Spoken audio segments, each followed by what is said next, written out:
سیدنا حضرت ابراہیم علیہ السلام کے بارے میں قرآن کریم میں بہت تفصیل سے ارشاد فرمایا گیا ہے کہ آپ علیہ السلام نے اپنی قوم کو بت پرستی سمیت ہر قسم کی باتوں سے روک دیا جو اللہ تبارک و تعالیٰ کے احکام کے خلاف ہو۔ حضرت ابراہیم علیہ السلام کے دور میں ان کے ملک شام میں نمرود کی بادشاہت تھی۔ وہ چاہتا تھا کہ لوگ اسی کو خدا سمجھیں اور اس کی پوجا کریں۔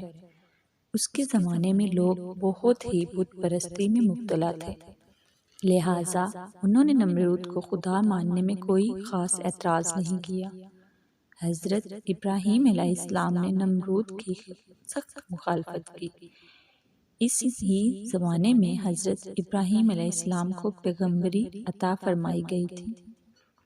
حضرت ابراہیم علیہ السلام توحید پر مکمل ایمان رکھتے تھے اور یہی چاہتے بھی تھے کہ لوگ بھی ہر طرح کی بت پرستی اور شرک چھوڑ کر صرف ایک اللہ واحد و احد کی بندگی بجا لائیں۔ پھر جیسا کہ تقریباً ہر پیغمبر کے ساتھ ہوا ہے، نمرود نے آپ علیہ السلام کی سخت مخالفت شروع کر دی۔ حضرت ابراہیم علیہ السلام نے اپنے باپ تک سے بھی یہی فرماتے کہ تم لوگ جن بتوں کی پوجا کرتے ہو انہوں نے آج تک تمہارے لیے کیا کیا ہے؟ حضرت ابراہیم علیہ السلام کا باپ بھی لاجواب ہو کر چیخنے چلانے لگتا کہ میرے بتوں کے خلاف باتیں بند کرو۔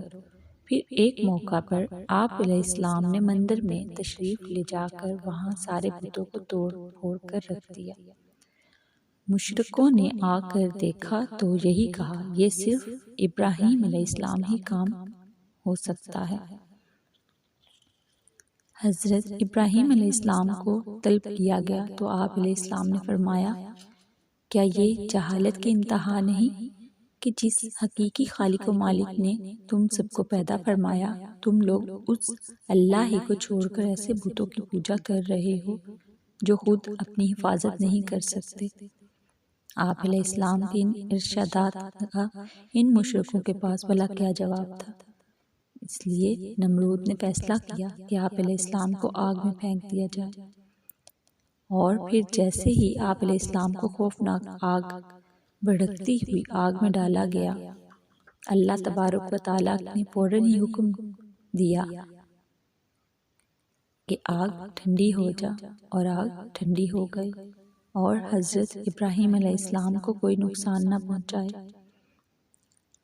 اس نے حضرت ابراہیم علیہ السلام کو اس طرح بچا لیا جیسے آپ علیہ السلام اس خوفناک آگ سے نہیں کسی باغ سے ٹہلتے ہوئے واپس تشریف لا رہے ہوں، اور اللہ تبارک و تعالیٰ